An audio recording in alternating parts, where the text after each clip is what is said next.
Hi, this is Ushio, and welcome back to Golden Treasure, the Great Green. We have taken up a new habit. We don't hunt anymore. We just eat our shiny things, and that gives us energy. We've got 141, so we do have plenty, and so long as it nourishes us without any side effects, I don't really see the problem with it. But we are running short on time, and there are only so many places we can go now. We have got this much time, maybe 1-2 days tops. And I don't think we're strong enough to visit the Great Green properly, so we have got these two options, and if we know enough about the tailless, maybe we can go here. No. Increase your understanding of the tailless to go here. We can't do that then. So we got whatever that is, or we got tailless. We do need to learn this stuff, so let's go in. Here they are. What are they up to today? The sun bleeds onto the darkening hills. You're about to take flight for home when you catch the scent of several no-tails. Curious, you follow the trail to discover a modest troop, including a pair of armed warriors carrying a long, wrapped object up a hill.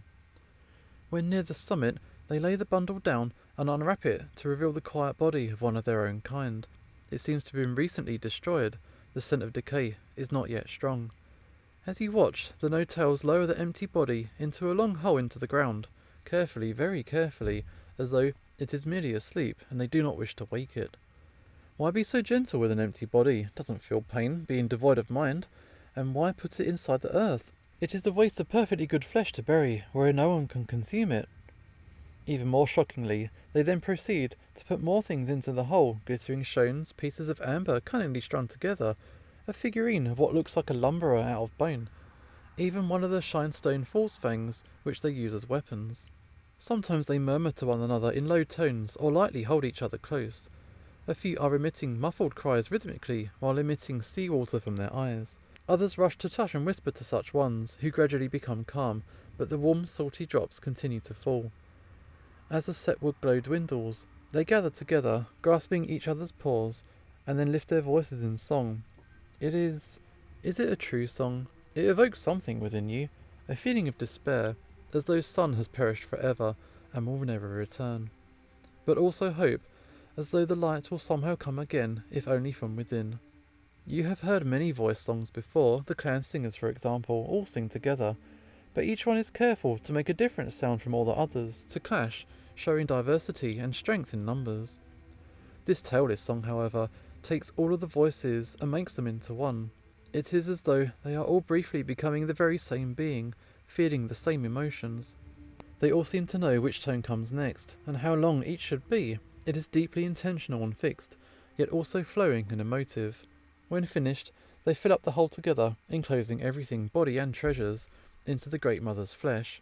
They stack a few broad, flat stones together atop the mound and depart one by one, leaving the two warriors to stand amidst the trampled grass and drying tears. You have never heard of anything like this. When any good beast dies, its kin simply leave it or even consume it. A body without a rhythm is just a shell, devoid of life forevermore. But these no-tails, they're different. They made a special place in earth for their quiet, sang to its deaf ears, put gifts into its cold paws. Why would they put such valuable things under earth, never to retrieve them? The only explanation would be that they believe that the quiet can still appreciate and use such gifts, but they cannot. Why waste that which would be of much greater use to the living? But most mysteriously, all of the living tailless gathered here were in pain, deep pain. You could hear it in their song, in their cries, in their very breathing, yet they were all uninjured. What was this phantom gain?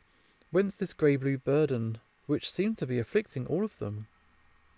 The demise of a fellow kin needs nothing but a rush to claim its land and its trove. It is an opportunity for the living. Why trade happiness and gain for sorrow and loss? Seems mad. Okay, we got some things tickling in your mind, but we got more knowledge as well. You shake your head to clear it. An opportunity lies before you. Many valuables are buried under this mound of earth. Also, the body's still fresh and enough to eat. It's guarded though. What do you want to do? Trick the guards into leaving. We could try that. Yeah, let's do this. You know enough about these other seeds to understand that a simple distraction is unlikely to work. Making some noise and then attempting to outmaneuver them could backfire. Instead, you decide to use their complex minds against them, beginning by using your mind song to cause them to see seagulls vague and terrifying. You then begin to use your mind screen ability, gently at first, and then more powerfully. As their fear grows, they chatter to each other, but cannot locate the source of their torment. They begin to see enemies in every dark shadow, every void-coloured corner of night. Believing themselves to be beset by some formless spiritual foe, they realise that their shinestone weapons are worthless, and finally flee in terror. On to pillage. It takes some time, but after quite a bit of burrowing, you're fairly certain that you have stripped this mound of anything valuable, besides the meat, of course. There we go. Let's... I don't know why this person died. If it was a disease, we don't want that. We have been poisoned before that way. Let's leave the body. You decide not to risk your presence here in Tailless territory any longer and take flight. Having left the corpse behind, the no-tails will probably assume that it was spirits or other no-tails who looted the burial mound. This will help you avoid trouble with them in future. Still, their behaviour is most puzzling. They gave precious things to a still body and even sang to it and guarded it. Why do all these things for a mindless husk? And the sorrow and the pain, why? Okay, so we totally robbed a grave, but we're working on a different set of morals as a dragon, so I guess that's okay. We are out of time. It is the moot. The highway above the spirit wood is being taken by more and more kin. It's time, they sing as they pass overhead. The grand moot, it's time. Your own thoughts are being drawn more and more to the gathering isle, the place appointed for this meeting of all dragon. The wind ruffles your feathers. You feel fate scraping against you.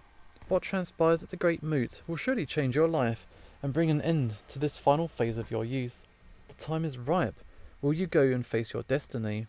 Okay, you could take 3 more sons, but the elders might see it as slightly disrespectful. Or shall we just go for it? We've got money. We've got some stuff. They respect us. We're doing pretty well on the respect front. So yeah, let's go for it.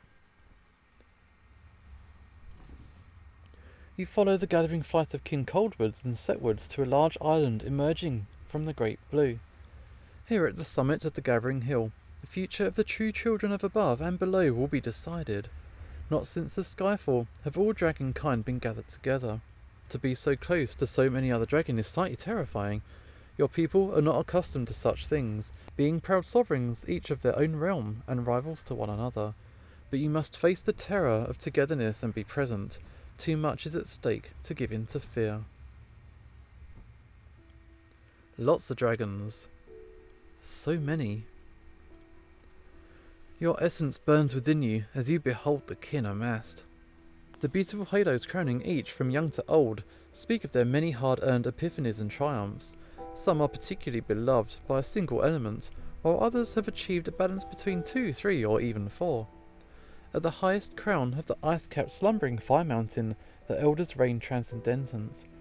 There you see Blazetail of the many minds, ancient guardian of the far islands. The spiritual heads, which surround its physical one, constantly murmur deadly truths. There is also Fathom, keeper of the depths, who makes its home lower than even the great below, mightiest of the Sapphire clan. Even Jade Cloud, the soft-sung yet undisputed master of the Risewood lands, has come. It is said to have once won an argument with the moon, and even invented mist. These 3 elders, however, have folded their wings, signalling their intent not to sing to the many. Instead, many times burned, the broken and unbroken, mightiest of all kin, stands ascendant, preparing to sing. Besides it, Darktooth the Wise, the far-travelling gatherer of knowledge, and All-Mother, last of the Crystal Clan and beloved to all, stand ready. It seems they also wish to be heard. Suddenly, the gathered kin find themselves falling quiet, turning all their senses to the great many times burned. It need not even call for silence, such is the power of a true elder of the kin. Look at these guys. These are the big 3, and we've met them all. When the quiet is smooth and unbroken, it begins. The end. It comes. I have smelled it. Our mother, Great Earth, is changing as she has not changed since the Skyfall, when the others violated her and usurped our dominion. Now, the seed left behind by the defilers festers and grows into a living disease. The tailless ones, the flat faces, the broken custodians, they shall be the end. I have torn away the veil of time, and I have seen the world which the no-tail shall create. Gone shall be the great green and the great blue both. Instead, they shall birth a great grey, which shall cover the land, the waters, and even the skies above. Countless good beasts shall perish in confusion, not hunted fairly, but trapped, deceived, even enslaved. Many songs, even the songs of whole peoples and tribes of good beasts, shall be stilled, never to rise again. Hear me, our music, the music of the dragon, is among those which shall be lost. Time has spoken, the tailless shall be our doom. The future, I have beheld, is empty of our kind. We shall be reduced to worse than nothing. A myth that never was, which the flat faces will tell stories to aggrandise themselves. So it shall be with the dragon, greatest of the true children of above and below. As more and more of suns and earths true children perish or are enslaved, there will be none to stand against the violators. The babbling of the no-tells shall sound from every corner of earth, filling the air in the absence of their other creators. They shall lose themselves. Descending into madness and profligacy, they shall choke our mother with heat and waste. As more and more of her true children vanish, there will be none to stand against them.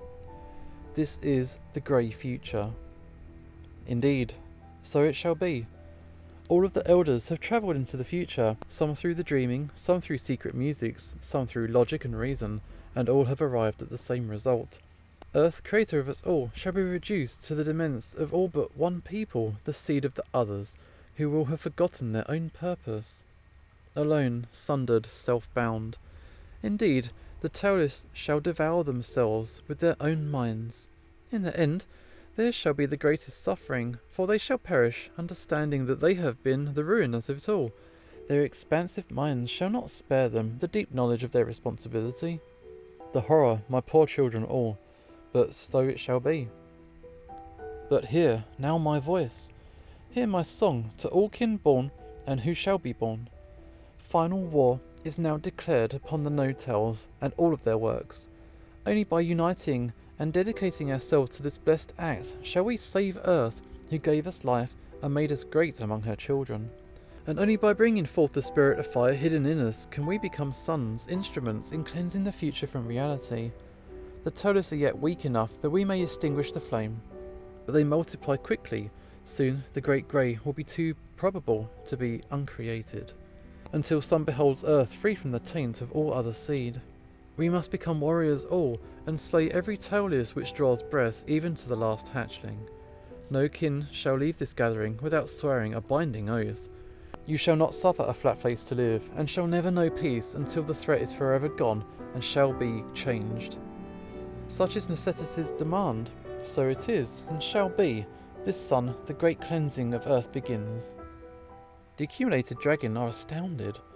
Can the naked, spirit-blind tailless really be such a threat? What dreadful music could give them such power over reality? And to intentionally hunt a species to final destruction? Such has never been done, nor has an elder forced its own way upon other kin since the rise of the Ruiner Empress. But if the other elders offer no challenge to this revelation, then it must be true. In the glances, the shivering of tails, and the raising of feathers, you can sense the immense disquiet of the kin. Wait, my kin, there is a second way.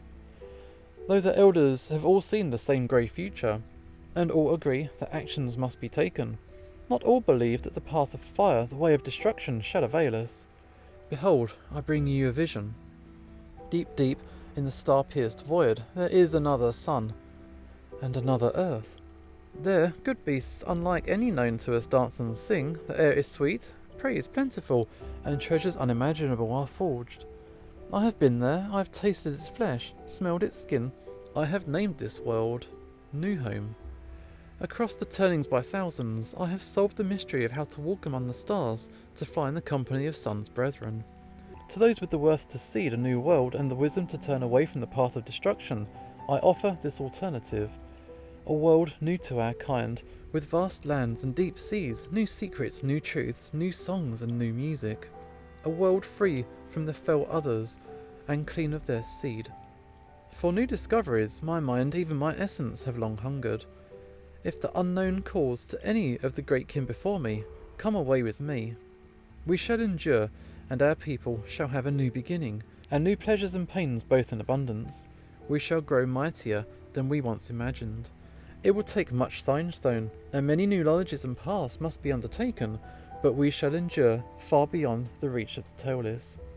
The dark too fast scholar would abandon Earth in her time of greatest need. I am not interested in stopping its egress. Destroying the tailless will be easier in its absence.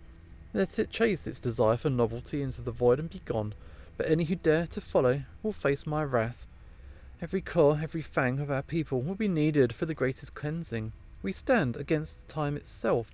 This is no time for shadow fantasies. My way is neither shadow nor fantastical.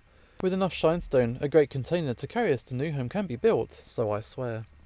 And it is the only path which ensures that, even if earth falls, our people and our music shall not perish from the one song. Despite your mighty will, Deep Flame, honoured rival, despite your resolution to destroy the tailless, the future we elders see does not change. It may even be that your cleansing shall hasten the annihilation of the kin as a race. You dare. In this I echo mighty many times burned. Wise Darktooth, such an action is a desertion of loving Mother Earth, and our many relations which feed from her. There are those of us who love Earth and Sun such that none of their infinite siblings would bring peace to our souls. To look up at the great above and see a blazing glory, that is not he who has watched over us for all time. Can such a thing be endured? Are not our very essences bound to the green, the blue, the above and the below of this world? Indeed, in the spirit world, the world of essence, invisible to the no-tells, our true salvation may lie. Like Darktooth, I question whether the great cleansing will have the power to change time itself. And like mighty many times burned, I love my true mother, Earth, with all my mind and all my core and all my essence, and will not abandon her, not ever. I therefore offer a third way. The tailless can be redeemed. Beyond the grey to come, the great green and the great blue can rise again. Nothing can stop the desolation, fate is fixed and immutable, but we can join the tailless, teach them and guide them. We can only do this one way, by becoming them. Unrest and confusion. All know that it's impossible for one kind of being to become another. If one has truly great strength of essence and deeply desires it, we can merge with humanity. We can invest them with parts of our souls, as we have done with many good pieces over time. Due to their alien nature, a simple fragment will not suffice, but if we embrace the coming destruction with compassion and truth, if we abandon these mighty forms but sing true through the interways and continue to love, in the far future no tales may be born with dragon souls, capable of singing with our voices and seeing with our eyes. Those tailless dragon of the future are the greatest hope for salvation for Earth and all who live upon her. We, shall guide them from the grey to the blue and the green, a new dawn against the twilight. You may make this a reality. I shall soon leave the body and invest my essence in other seed. I shall perish, but my essence will be reborn, to guide the tailless orphans to lasting peace and the music of the spheres. Will none of you join me on this third way, the way of compassion? Will none of you embrace the coming darkness to bring a final light? You ask if a true and noble kin will join you in perishing, in the hope that they will somehow be reborn as a flat face in a grey world without the kin. In all the lore of all our people, no two peoples have ever united in such a way. Draak essence is for Draak flesh. Could a tailless body even contain it? This has a very low chance of success. Logic sings plainly on this matter. But if others join with me, the changes will increase. And I have come to love the tailless orphans. Many cannot help but ruffle their feathers at this. Some shake their heads as if to scatter water away. Despite the disrespect to an elder, this implies that the idea, love, is known to be extremely dangerous, a conceit of lesser beings, to console them in their base need for each other to survive, and to express any kind of affection for a people who are only half from this world, the produce from the others, sworn enemies of the Draak, who do not even have tails, and for a kin to beg, especially to an elder, for anything at all, it's unimaginable. Judge as you wish. I shall soon be gone, this body shall perish, and I shall voluntarily cast my spirit away and ahead. But if there are any of you who have discovered the greatest secret of the One Song, that all beings, even the tailless, are one and share the same ultimate destiny, if any of you have looked into their minds and seen the incredible wonders of which they are capable, and if any of you understand that to be Draak is not a state of body but a state of essence, I beg of you, join me. Save the orphans and our world along with them.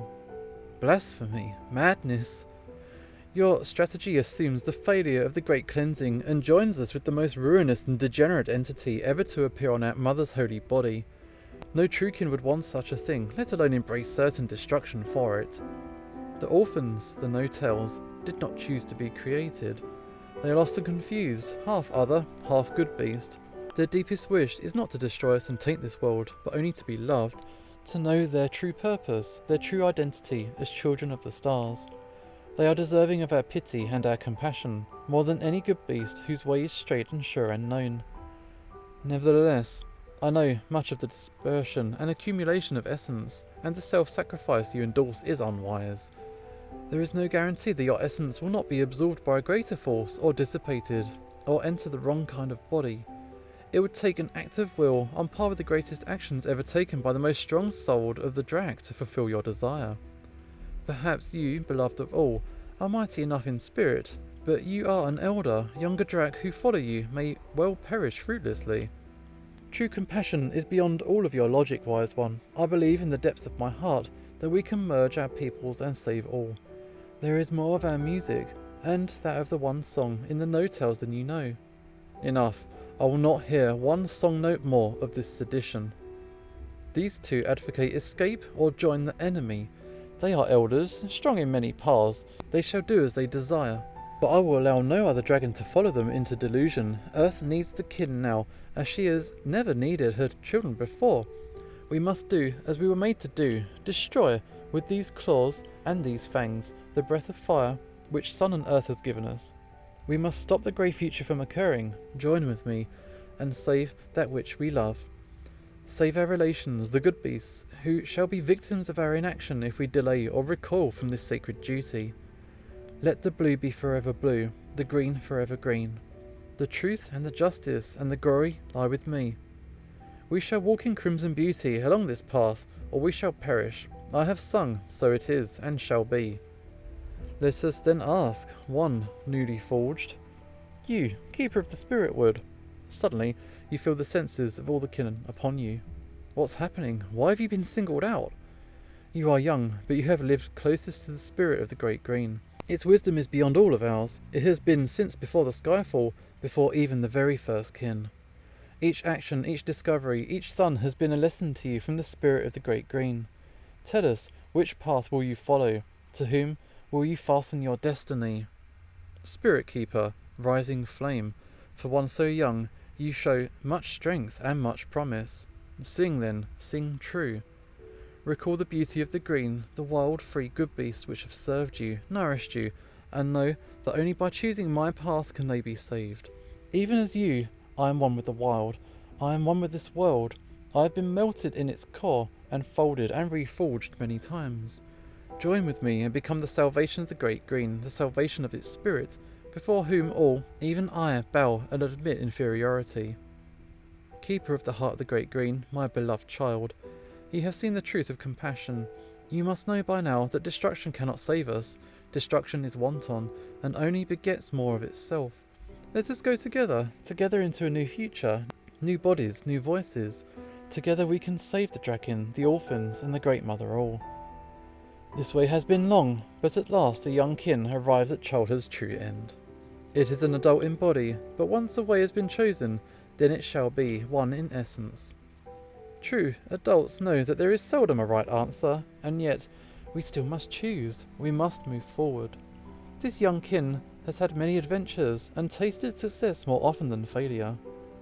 It has shown respect to tradition, and yet has not feared to tread new paths as well. O my kin and my creation, the light of true wisdom shines on you. Bloody and passionate was the dance which created you. Whatever path you choose, I shall bless it. But my deepest wish is that you, my creation, will come with me to New Home. With such as you to discover its bounty, its mysteries, music may be woven to outlast even the stars themselves. All beings must ultimately leave the place of their birth and venture forward into the unknown. Your time is now. Which path shall you choose? Oh my god. Alright, I don't know. Okay, so we have got three options. We got to choose these guys. This guy, he wants to destroy all the half-tails, even though he knows that it's a doomed venture. This one wants to sacrifice themselves, even though it's basically a doomed venture. This guy, he wants to escape and start somewhere else. This is the only person who's arguing something that doesn't lead to certain death. So I think Darktooth is probably the way to go, even though it means betraying the Great Green and abandoning it, which is the name of the game. So I kind of feel bad for doing that, but yeah. Sorry, Darktooth, you helped me out early on, whereas these guys just kind of showed up casually later on. It's like, no, Darktooth been there since day one. Do you truly wish to leave Earth and Sun behind, journey to a new world, and there create a new legacy, new possibilities, to journey across the stars? Yeah, we're going to be a space dragon. Yes, I do. And so the choice is made. Long have I watched, smelled this young kin, this keeper of the spirit wood. It was but a tiny hatchling when we first encountered each other. But with every sun, every turning, it has grown stronger in mind, body, and essence. To see my own seed, my half-creation, flourishing it has done. To hear and taste of its great deeds as whispered by the winds and lesser good beasts. My core is alight with pride, and my mind dances and burns, awake to a new future. The one song is vast indeed, and all knowledge of it approaches null. However, there are few such as this young kin within it. A desire has awakened in my breast, a desire to bring this one to new home. Its proven strength, its budding wisdom, its courage and skill, they shall ensure that the dragon shall thrive on the new world. I accept, together we shall defeat the void. Such is my song to a young kin. So deep were you in the ways of compassion, such care I have for you, so fervently I hoped you would follow me. And yet I find peace, knowing that, at least, you shall live on. Remember the lessons of compassion when you reach new home. It has the power to save not only this world, but all worlds. May you be blessed. Hold. This keeper shall not leave Earth. It has strength. All strong dragons shall be necessary for the great cleansing, for our world to be saved from the grey future. Keeper of the spirit wood, you shall remain and join us in eradicating the tailless disease. So it is, and so it shall be. I understand, I'm not so foolish to stand against your power and your justice. No, it shall not. We're going to say no, because I don't know why. But we're going to say no, stand our ground. Suddenly, there is a complete and utter silence. Every dragon gathered dares not move. You have contradicted and indirectly challenged one of the most powerful beings known to exist on blessed Earth. Your feathers helplessly begin to rise in terror and arousal. You are now in greater danger than you have ever been in your entire existence. Even Darktooth and Allmother seem completely stunned. It is not easy to cause a being of thousands of turnings to be surprised, but you've managed it. Many times Burn shifts its weight forward, very slightly. The crunching of ice and rock under its claws is soft, but seems deafening amidst the silence. Your strength is needed. I will therefore extend one chance for you to submit and survive. One chance alone. Do not cause me to remind those gathered of a certain truth. Okay, I'm prepared to purchase my freedom of choice. I offer you a gift. I lower my neck before you and submit. I shall join you. I shall not join the cleansing. Do as you must. Uh-oh. I mean, we got some gifts, but I don't think this is actually much that he would want. We're gonna stick to our guns. We're gonna get killed, aren't we? Oh, okay. Do as you must. Many times Burn narrows its blade-sharp eyes and draws in a vast breath. Now you shall know the power of an elder. Suddenly, a wave of power and light spills forth from Darktooth in an incredible song. It is a true song, but none of which you have ever heard. Water, cool, clear, flowing. Fire extinguishing. Water flows over the fire. The depths become the void becomes the dreaming. Peace. The assembled kin are lulled nearly into unconsciousness by the true song, except for many times Burned, who is still quite alert. The flames of wrath is gone for its eyes, however. It looks to Darktooth, and then to you, and finally turns away. It seems this young one is not worth my effort. Begone, this world is no longer your home. Somehow we got away with that. Okay. So it was that you proved yourself worthy of the greatest journey, the greatest migration ever known or attempted by the kin. While the great cleansing begins above, you join Darktooth and several other wise Draak in the construction of a vessel which could fall upwards through the never-ending void. Many moon times and an unthinkable amount of treasure are required, but at the last it is complete and the journey begun.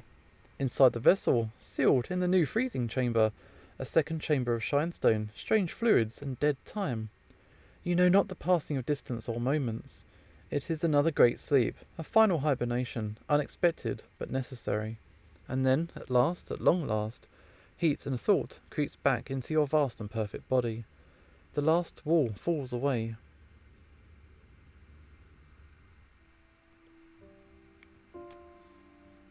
Did we make it? You have arrived. New home, a new adoptive mother, fertile and ready beneath your claws. A new great father blazes above, with two sisters nearby, reflecting his carnelian light. In this world, you and your descendants shall become mighty. Will you be like the others who tainted earth, and force all to bend to your kind? Will this precious sphere be poorer for your coming? Or will you show greater wisdom, greater compassion, and become part of this place, woven elegantly into its wonders and mysteries, high guardian of a new earth? Many shall be the tales of your adventures, your acquisitions, romances and discoveries as an adult in this new reality.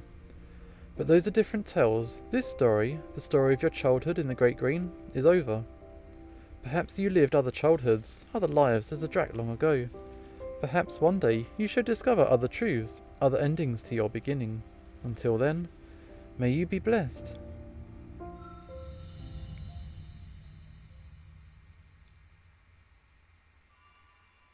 And that is a tarot card, the Wheel of Fortune.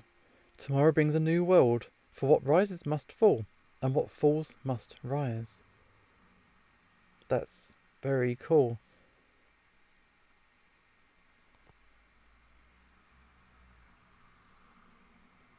And I do believe that this is the end credits to Golden Treasure the Great Green. Very nice. Very well written. Lots of other things to explore. Obviously, there are some gaps in my gameplay, and obviously there are alternative endings and such as well. But this was a lot of fun. Thank you for playing Golden Treasure the Great Green, and thank you for watching. The journey with you has been an honour. Do not forget, the true golden treasure is life itself, no matter what form you wear. We hope you will join us as we continue the story of the dragon people. May you be blessed. And that is it. This is Usho signing off, and hopefully I will see you next time.